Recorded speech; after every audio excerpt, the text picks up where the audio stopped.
Merry Christmas, Happy New Year's, Happy Valentine's Day, Happy Easter, Happy Thanksgiving, Happy Hanukkah, Happy Eid Mubarak. Doesn't matter what time of the year you're watching this video, there's always a holiday just around the corner. And that's when people have time off and they spend money that they shouldn't.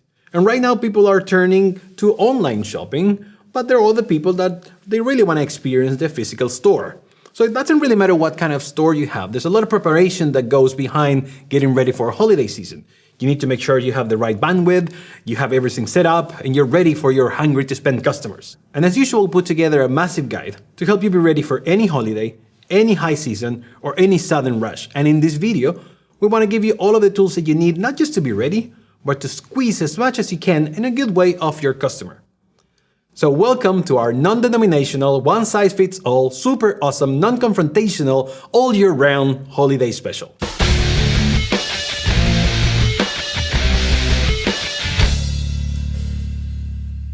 In a holiday retail survey, we found that 59% of people was going to do their Christmas shopping online.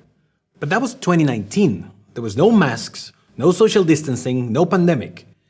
From 2020 onwards, we don't know what's going to happen, but we can foresee that those numbers are going to go higher. Now, e-commerce is not ready for that, and you should if you want to make money. And yes, it is a concern. We even found the top 5 concerns that e-commerce might have during the holidays. Number 1, rising ad spend 80.4%.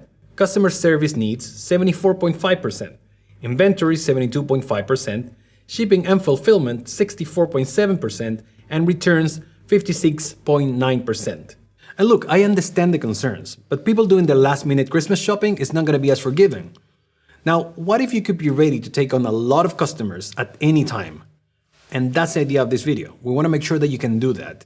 And before I go in depth of what we're going to talk about, let me give you a fun fact. 41% of consumers say 3 or fewer brands provide a high level of customer satisfaction versus 90% of brands say they provide the highest level of satisfaction to drive loyalty.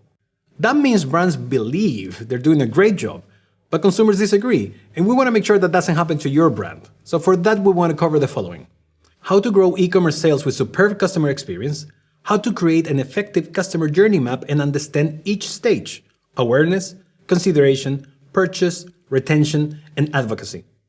So let's start with the concept of customer experience. Customer experience is not just a holistic approach or a hippie thought.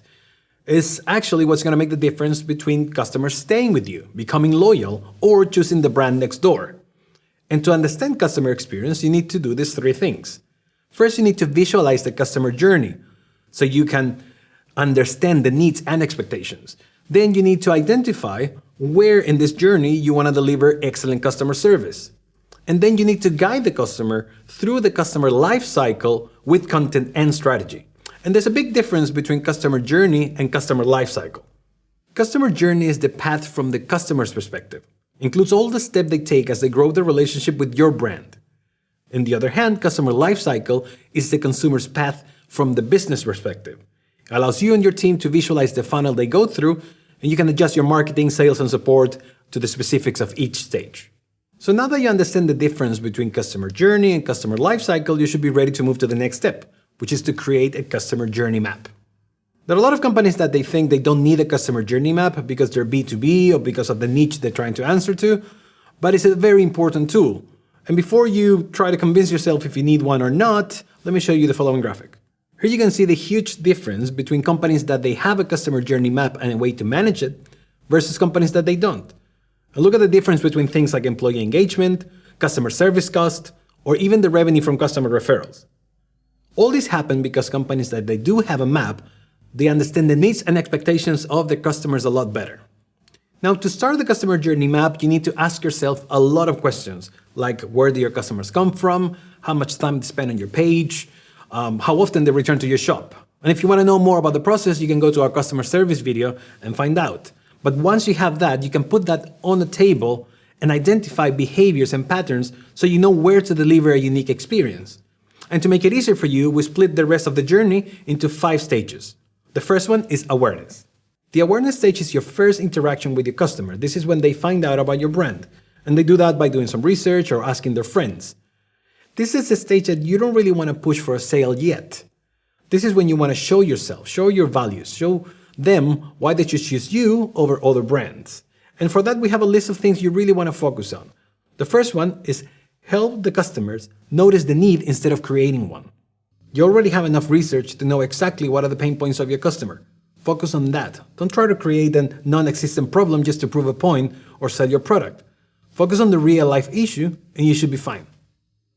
Then tell your customer why they should care. Show your customers what will happen after they buy your product. This is the time you're going to start using emotion and storytelling to make your main message. So show benefits over features and solutions over pretty descriptions. The next one is give know-how for free. This is your best move at the awareness stage. Give away valuable content.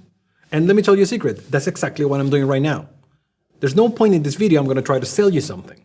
And you probably don't even know what company I'm working for. But if I'm doing things right, you're going to be curious enough to go and find out. The next one is don't overlook promising subjects. Here you want to take your content a bit further. You don't need to talk about things that they're only related to your product. For example, if you sell turkeys, you always talk about Thanksgiving, but you can extend that to how to bake cornbread. Be creative. Now, how to take advantage of others' websites' traffic. Talk about things that can attract bloggers or other companies and be open for cooperation. Share common things. You can create together a podcast or a guest blog, and then you can benefit out of cross-promotion. Next is make your actions worth a PR feature. We talked before about how people will notice when you do things that are not authentic. So instead of investing a lot of time and money into a big PR move, do little things, but do things that are newsworthy. And make sure people can trace that back to your brand. The next thing is make sure your brand sticks. You have been showing your brand, you've been showing your values and your benefits. That needs to be combined with strong visuals. All that needs to fit as one to make not only a recognizable brand, but a memorable brand. And the next thing you want to do is to use lead magnets properly. Lead magnets are these little incentives that you give to people for them to give you their email, so you can reach out with more offers or more information about your product. But if you use them wrong, you're going to scare them away. So next time you use one, make sure you give them something valuable, like a proper discount or VIP access. And the next thing you want to focus on is to think twice before speaking up in social media. When you're representing your brand in social media, make sure you're matching the tone and voice of your brand. But be careful when you join smaller groups. These are places that people want to have as brand-free environments. So the best advice we can give you is to stay away from them. And the last point is to be where your competition is, but be better. In this point, your competitors are going to make your life easier because they're going to show you exactly where your customers are. And you're going to join those channels, but you have to be better. If they put together a 10 tips to do something, you're going to do a 15 tips. If they talk to the local newspaper, you're going to talk to the national newspaper. Use the channels, but be better. And as a bonus, these are the top 5 new customer channels: Facebook paid, Instagram paid, search paid, Instagram organic, and search organic, which is basically SEO. Welcome to the consideration stage, and congratulations, they found you. Customers know your name, they know who you are, and they know what you're offering. But now is the time for you to get creative. This is when you're going to try to use emotional language and try to convince them at that level so they can justify it rationally with all the information that they already have from you. And for that, these are the things you want to focus on. First, make sure the first 5 seconds count. Do you know the way YouTube have these ads that you can skip in 5 seconds? Well, this really pushed marketers to figure out ways to tell you a whole story, a whole message in 5 seconds. And this is where you need to put your energy in. Say something that will get people to listen to you after only 5 seconds. The next point is to get your USP on the front line. USP, or unique selling point, is what's going to make the difference between people choosing you or another brand. So put it out there. Make sure people understand why you are unique. What is it so special about what you're offering? The next one is to get your customer to trust you. This one is a bit hard, but there are little things that you can do in order to get people to trust your brand. Show testimonials, show real reviews. Let people talk about your brand. Don't forget that people will trust other people before they trust your company. And based on that, don't be shy about your achievements. Don't be a big head, but also don't be afraid to brag about things like high customer satisfaction scores or great reviews. And I know you like numbers, so let me show you something. Displaying reviews can increase conversion by 270%. 82% of consumers read online reviews for local businesses, and 52% of those aged 18 to 54 say they always read reviews. The average consumer reads 10 reviews before feeling they're able to trust a business. And the average consumer also spends nearly 14 minutes reading reviews before making a decision. So as you can see, people do read reviews. Now let's go a little bit tech, and I want you to understand that bad user experience can be a deal breaker. At this point, I want you to go through your website, check your app, and go through the whole user experience, because one small frustrating detail can ruin the whole thing. So not only do it yourself, ask for help and test, test, test. When you're done with that, go and check your 404 pages. 404 pages, or their Your Lost page, is actually a marketing tool. If I get to one and there's no information, I will probably leave the website and never come back. But if I see an apology or more information or a CTA, I will definitely stay. And talking about pages, don't forget that an FAQ page is a must. The FAQ page, or frequently asked questions, is not what you think the customer wants to know. You're already talking to them in social media. Go and find out what are their concerns. What do they really want to know? Grab all those questions and put them on your page. And to keep it personal, make sure you say no to automatic generic replies. Automation tools are great. They make your life a lot easier, but don't forget that people want to talk to people. Use the tools just to connect them, but let a real person handle the most sensitive issues. Also, be proactive. The more you know about your customer, the more you can plan ahead. Don't wait until things happen. Try to foresee issues and problems that you can be ready for. And one of the things you can do is to offer something for free. Free is one of the most magical words in business. So whatever you can do for your customer for free, it will be really appreciated and attractive. Now, if you follow and focus enough on all of these points, you're ready to move your customer to the next and most pleasant stage, the purchase. Okay, so you convince your customer. They're ready to spend time and money with you. And here you have to offer a superb customer experience to turn first-time customers into returning ones. Also keep an eye on the journey. You want to avoid things like churn and bad reviews. But let's go and see what are the things you really want to focus on during this stage. The first thing you want to do is outthink customers' concerns. You really want to make it easier for them to make a decision. If you're selling clothes, have all the models available, all the colors. If you're selling food, make sure all the ingredients are very clear. Clear out the way for the customer so they can just hit the purchase button. The next thing you want to do is to be ready for your customers' questions. It doesn't matter how much information you have on your website, people will have a lot of questions, and a contact form is not enough. Having a live chat can make your life a lot easier. Don't forget that live chat has the higher satisfaction levels of any other customer service channel, with 73% versus email with 61% and phone with 44%. Also keep in mind that during the holiday season, the amount of conversations will grow by 65%, so you better be ready. And to be ready, be one step ahead of your customer. You've been observing different behaviors and different patterns of your customer, so this is the right time to use that data. If they're looking for something that is out of stock, offer an alternative. If they're putting together a personalized lunch, remember their previous choices. Try to remove every blocker between the customer and the checkout. Don't forget that people make hundreds of decisions every day. Make this one easier. And also, make shopping with you fun. Have content and offer an experience that is not only valuable but also entertaining. Put together some fun stories or create a quiz that people can find out what kind of tree they are. Don't forget that entertainment is one of the key ingredients of good marketing, so use it wisely. I also want to recommend you to create a savings page. Look, everybody loves discounts, but don't let your customer go away somewhere else in the internet to find coupons for your product. Have everything inside your site so they can just copy it, apply it, and go through a seamless checkout experience. According to research, out of 4,500 online shoppers, 21% abandoned their orders because the checkout process was too long or complicated. 28% because the site wanted them to create an account. They even go to say that $260 billion worth of lost orders could be recovered with a better checkout process and design. So make sure you provide the customer with that. Now, I know I mentioned free before, but this time I have some numbers to back it up. If you look at the following graphic, you can see the importance of free shipping when people choose a vendor. with over 90% of them caring about it. And here you can see how free returns makes also a big difference. And I just want to close this stage with my last advice. Get brand ambassadors on board. But don't think of celebrities. Use your customers to do that. Offer them a free pin, a sticker, a t-shirt. Make them talk about your brand and convert them into your brand ambassadors. Now we're ready to move to the retention stage.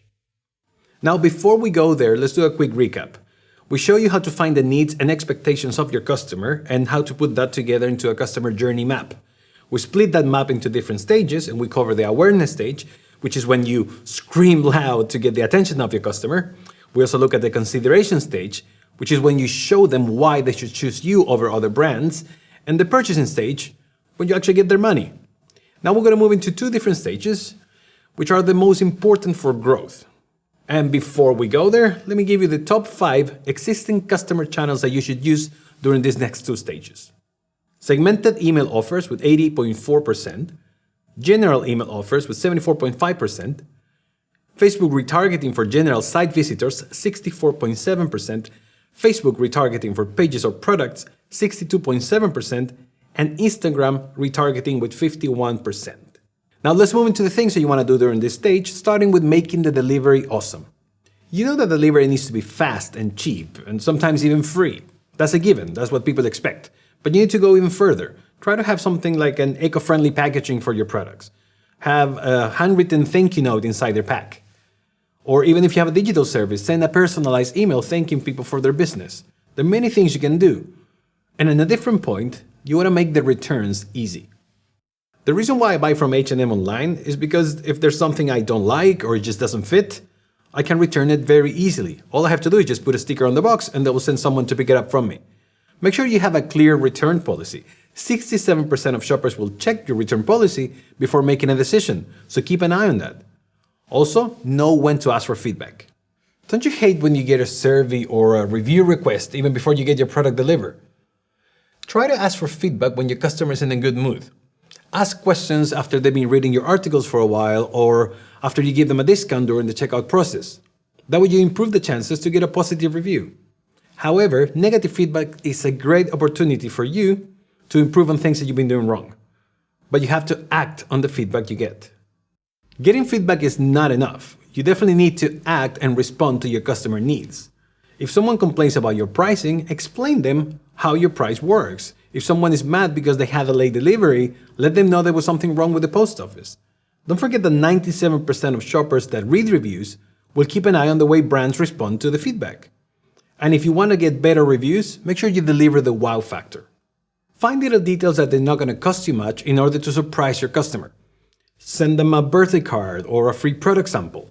Celebrate occasions related to your business with them. And let them have fun with your brand. Use a little bit of gamification to create contests so they can earn rewards or coupon or loyalty points. Try to engage with them in social media, but if you do that, make sure you respond to it. Your social media managers will know exactly what I'm talking about, but if you don't have anyone in charge of social media, it's your turn to get behind the computer and start answering questions. Make sure you show appreciation and respect to your customer by not using templates. Try to personalize each answer, because they will notice that, and if you do that successfully, you can repost your customer's content. Make sure you ask for permission first, but if your customers are posting about the clothes that you're selling, or the food that you're making, or the service that you're providing, use that. It's not only going to be great for your brand, but you're going to make your customer feel special. And even if they post stuff that doesn't showcase your brand, but it matches your values, use it. They're going to feel great about it, and then you can move to the next step, which is nominate them as brand ambassadors. Make it an honor. Create a special badge for them. Influencers are great, but your customers are going to be the best influencers you can have. And don't make it just a free thing. Give them something special. Maybe they can have same-day delivery or special discounts. Make them feel proud to represent your brand. But don't forget that they're not the only ones representing your brand. Get your staff also involved. People are tired of brand messaging. They really want to hear from the people who makes that brand possible. So show them that. Show them the human behind your brand. Don't go for the cheesy CEO newsletter that nobody believes anymore about the CEO thinks this or that. Use your staff and let them become the voice of your brand. Now, if you put all of these things together, you should be able to cement your relationship with your customer and also to move them to the next stage, which is advocacy. Alright, so you made it to the final stage. Right now, your customer is in love with your brand and they're ready to buy whatever you have to offer. But that didn't come for free. You made a huge effort into making that happen. Now, it's time for you to reap some of those benefits, and that's what advocacy is all about. So let's start with the first thing you want to do, which is to treat your customers as micro-influencers. Maybe your customers don't have 1 million followers in social media, but they do have family and friends. And they love sharing stuff with them. And don't forget that the easiest way to hack into a new customer is through friends. Consumers will share specific brand names 90 times per week. And 90% of people will take suggestions from their family and friends blindly. So those are the micro-influencers that you need. But once you have them, you need to create an exclusive community space for them. Make a fan page in Facebook or have a special place in your website or even a WhatsApp group. Create something that is exclusive for the people who loves your brand. Make them feel that they're among friends even though thousands of people might be using that group. Create things that are specific and unique. Create content that only them can access, but make sure that content is worth sharing. 63% of consumers are sharing all of their stuff through private messaging. That means 78% of all of the sharing happening online is going through dark social. And people love giving advice to other people. So create content like how-tos and checklists and tips and tricks, things that deliver enough value to compel your customer to share it. Another thing you can do, which it might sound cliche, but is still very effective, is to create special goodies for them. I'm not going to spend much time talking about goodies, but you know what I mean. You can put their name on a hoodie, give them a personalized pen, but you can also take it a step further. You can take them to your company, invite them to a trade fair. Don't forget that these are not only your customers anymore, but they're also part of a special club. The next advice I would want to give you is to do something in the customer's behalf. Now, this point touches a little bit of social responsibility. By now you already know your customers so much that you know exactly what they really care about, what are their values. So next time you want to give money to a charity or care for a cause, make sure you let the world know that that money or that donation is coming not just from you, but also from your customers. Make them feel part of the whole experience. Now, switching a little bit into a more commercial approach, I want to recommend you to start branding your hashtags. This one is very straightforward and simple. Create specific social media hashtags every time you have specific occasions or events or promos, so that way you can collect user-generated content, engage with the audience, and raise brand awareness. After you have some of this user-generated content, you can use it too to boost your ads. Ads using UGC or user-generated content, they're more trustworthy because people get to see real pictures and real companies talking about your brand. Ads that use UGC, they convert 10 to 15 times more than the regular ads. So make sure you take that into consideration next time you're preparing your advertising. Now, our last advice, which is a bit crazy, but I have a good example for it, is to turn ambassadors into employees. Like I said, I know it sounds crazy to turn your customers into employees, but let me give you a good example. Me. I was a LiveChat user for many years, until last year LiveChat reached out and offered me to become part of the team. I didn't have to think twice and say yes, why not? And since then I became their head video storyteller. So think about it. What a better way to grow strong than bringing your own fans on board? And with that being said, this is the last piece of advice that we have for the different stages of your customer journey. And even though this is a holiday video, all of this advice is applicable for any time of the year. And if you learned something today, make sure you like this video, tell your friends, and subscribe to our channel. My name is Marcus, and we'll see you next time. Cheers.